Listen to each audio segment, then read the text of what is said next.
Salom hammaga. Hafta davomida sizlarni nimalar kutmoqda? Unda ketdik.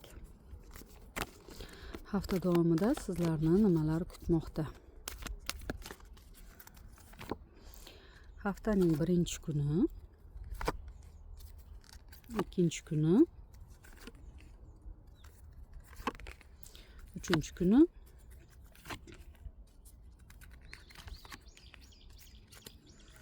to'rtinchi kuni, beshinchi kuni, oltinchi kuni va yettinchi kuni. Hafta davomida sizlarni nimalar kutmoqda? Haftaning birinchi kuni sevgi borasida. Sevgi borasida qandaydir sizlarda judayam nima deydi, tushkun kayfiyat bo'lishi mumkin. Haftaning birinchi kuni qandaydir oldingizda ko'rinmagan nima deydi, to'siqlar, o'zingizda ruhiy tushkunlik bo'ladi. Haftaning birinchi kuni pul borasida. Pul borasida biroz sukut saqlashingizga to'g'ri keladi. Kimlardir sizdan yordam so'rashi mumkin, lekin juda ham ayyor insonlar. Munosabat borasida, ish borasida qanday bo'ladi? Haftaning birinchi kun bo'lgani uchunmi qandaydir sizlarda nima deydi, ishni boshlashni yo o'zingiz bilmagan holatda kim bilandir ish boshlash davomida kim bilandir tortishib qolishingiz mumkin.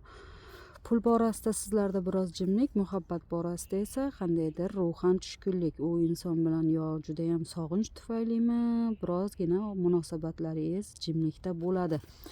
Keyin haftaning ikkinchi kunini ko'ramiz. Haftaning ikkinchi kuni sizlarda nima bo'ladi?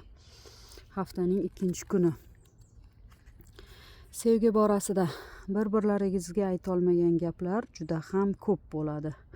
Sevgi borasida bir-birlaringiz uchun intilishlar juda ham kuchli bo'ladi. Munosabatlardan qandaydir haftaning birinchi, ikkinchi kunlari munosabatlarda birozgina sovuq munosabat bo'lishi mumkin. Lekin shunda ham bir-birlaringizga bo'lgan kurashishda qandaydir to'xtash bo'lmaydi. Ish borasida juda ham ishlaringiz ko'p bo'ladi. Pul borasida esa siz o'zingiz harakat qilguningizga qadargina narsani olishingiz mumkin. Masalan, pul bo'yicha, muammo bo'yicha, lekin qandaydir muammolaringizni katta yechimini ko'rmadim, lekin ish borasida juda ham omadli kun bo'ladi. Munosabat borasida bir-birlaringizga tushuntira olmaydigan qandaydir ishqiy munosabatlaringiz bo'lishi mumkin. Qandaydir, lekin bu munosabatlar yo to'xtagani yoki davom etayotganidan ko'ra bir-birlaringizga bo'lgan intilish so'nmaydi. Haftaning uchinchi kuni qanday bo'ladi? Haftaning uchinchi kuni munosabat bo'yicha ko'ramiz. Munosabat bo'yicha judayam quvonchli sizga xabar keladi yoki anchadan beri kutgan insoningiz, yolg'iz insonlar bo'lsa, qandaydir haftaning uchinchi kunida judayam yaxshi yangilik bo'ladi. Yoki siz o'zingiz kutayotgan insoningizdan sovg'a salom bilan qandaydir yoningizda paydo bo'lib qolishi mumkin. Ish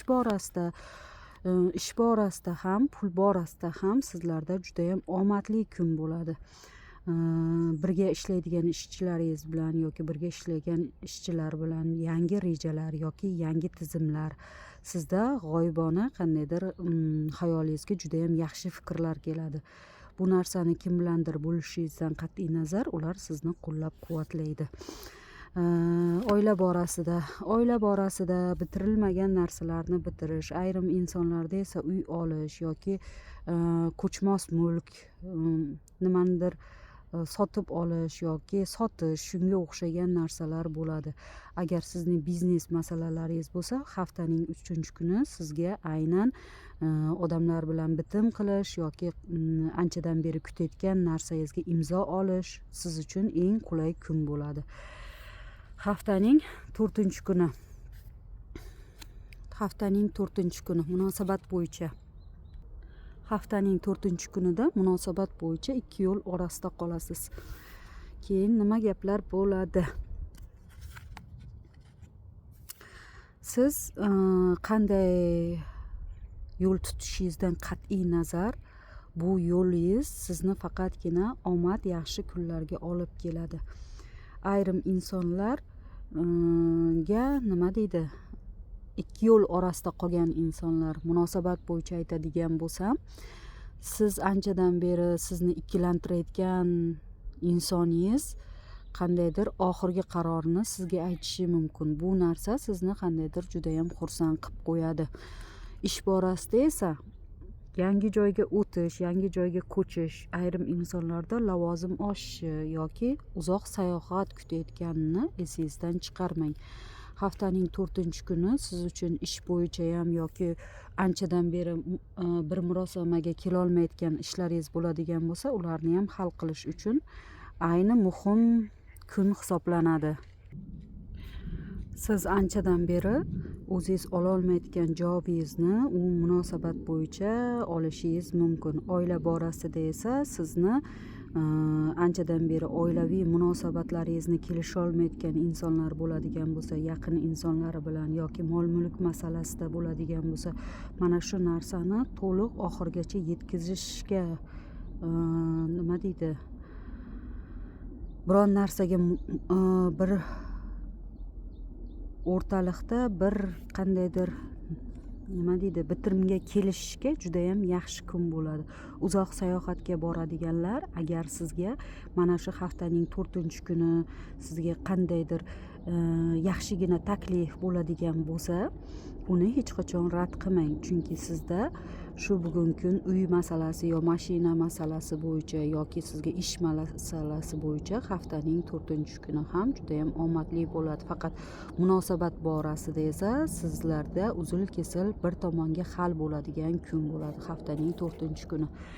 Haftaning 5-kuni uzoq sayohat bo'ladi. Uning yonida o'zingiz yoqtirgan insoningiz yoki eng yaqin do'stingiz bo'ladi. Bu yo'l sizlar uchun juda ham xursandchilik bildiradi. U inson bilan o'zingizni anchadan beri dildan suhbatingizni birga qilishga imkoniyatingiz paydo bo'ladi. Siz qandaydir yo folbingami yoki odam ko'radigan insongami yoki sizga kimdir juda ham qiziqib qoladi yoki siz kimgadir juda ham qiziqib qolasiz. Bu qiziqishingiz oxiri nima deydi, yaxshigina yangiliklarga aytish yoki yaxshi insonlar bilan do'stlashishga olib keladi. Ayrim insonlarda esa haftaning 5-kuni juda ham quvonchli kun bo'lishi mumkin, chunki homilador inson yoki nima deydi, homilador bo'luvchilar yoki tug'ilgan kun yoki bazmlarga dabdurustdan borib qolishi yoki oilangizda yangi mehmon paydo bo'lishi mumkin. Sizlarni oilaviy munosabatda juda ham yaxshi kun bo'ladi. Yo farzandlaringiz orqasidan yo oilaviy insonlaringizdan sizga nisbatan juda ham yaxshi fikr bildirishi yo olqishli, xursandchilik qandaydir oilangizda o'sha kuni juda ham odam ko'p bo'ladi. Dabdurustdan paydo bo'lib qolishi mumkin. Shuning uchun uylaringizni toza, ozoda saqlashga harakat qiling. Chunki bu narsadan o'zingiz shoshib qolishingiz mumkin. Haftaning 6-kuni qanday bo'ladi? Haftaning 6-kuni oila borasida juda ham xotirjamlik, xursandchilik bo'ladi. Keyin 2 yosh birligi, qandaydir boshqa keksa insonlar yo sovchi kelishi mumkin yoki kimlarning uyida yangi chaqaloq paydo bo'lishi mumkin yoki homilador bo'lganingizni bilishingiz mumkin. Chunki anchadan beri o'zingiz kutgan insonlardan juda ham katta yangilik bo'ladi. Qandaydir qo'sh xursandchilik bu degani yoki kimningdir tug'ilgan kuni bo'ladi yo yana chaqaloq tug'iladi yoki kimningdir birgalikda bazmi yoki tug'ilgan kuni birga bo'lib qolishi mumkin. Anchadan beri juftini topolmayotgan insonlar yoki uzoq vaqtga uzoq joyga ketayotgan insonlarning qandaydir yoki ketgan insonning birlashuvi yoki uzoq yo'lga sayohat, oilaviy shunga o'xshagan sizlarda haftaning 6-kunida juda ham yaxshi yangilik bo'ladi. Munosabat borasida sizda qandaydir kutish bo'ladi. Sevgan insoningiz uzoq safarga ketishi mumkin, lekin bu narsa uzoqqa bormaydi, yana birgalikda bo'ladi. Do'stlar borasida juda ham yaxshi nima deydi, hafta davomida sizda qandaydir do'stlar borasida, ish borasida juda ham yaxshi yangiliklar bo'ladi. Olqishli, xursandchilik kunlar, amalga oshira olmagan ishlaringizni amalga oshirish, qandaydir sizning nima deydi do'stlaringizmi yoki yaqin insonlaringiz sizga juda ham havas ko'zi bilan qarab qolishi mumkin.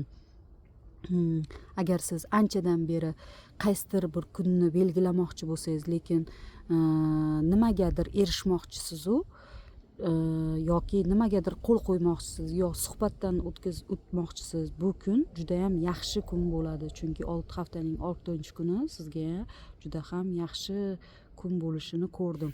Haftaning 7-kuni sizda qanday bo'ladi? Haftaning 7-kuni 3 kishiliklar bo'ladigan bo'lsa, agar mabodo sizda sevgan insoningizni bir tomonga bo'lgan qarorini eshitasiz. Keyin yana ayrim insonlarga juda ham haftaning oxirgi kuni sizni kimdir nima deydi qilgan ishingizni chippakka chiqarib qo'yishi mumkin yoki nima deydi qanaqadir hasad bilanmi sizni dilingizni og'irtishi mumkin. Agar bu narsaga siz ko'p e'tibor beradigan bo'lsangiz, u inson bilan butunlay orangiz uzilib ketadi. Agar u inson bilan tortishmaydigan bo'lsangiz, hamma narsa o'z holiga keladi. Qandaydir g'oyibona sizga katta yordam bo'ladi, yo qayerdandir kattaroq pul keladi yoki anchadan beri sizni o'zingiz qo'lingizga kiritmoqchi bo'lgan narsadan nima deydi yoki qo'lingizga kiritolmaydigan narsa bo'ladigan bo'lsa, o'shandan sizga yaxshigina qandaydir yangilik bo'ladi. Qo'lga kiritish uchun yoki uy bo'lishi mumkin, mashina yo o'qish bo'lishi mumkin yoki kimdandir ruxsat ola olmaydigan narsalaringiz bo'ladigan bo'lsa, haftaning o'rtasi oxiri juda ham sizlar uchun yaxshi yangiliklarga boy bo'ladi. Munosabat borasida esa u insondan xafa bo'lganingiz bilan haftani boshida, haftaning o'rtalariga kelib haftaning 7-kunlarida juda ham yaxshi yangilik bo'ladi. Lekin do'stlar borasida, yaqinlar borasida birozgina tortishib qolishingiz mumkin. Chunki o'zingiz xohlamagan tarzda sizning bo'yningizga juda ham ko'p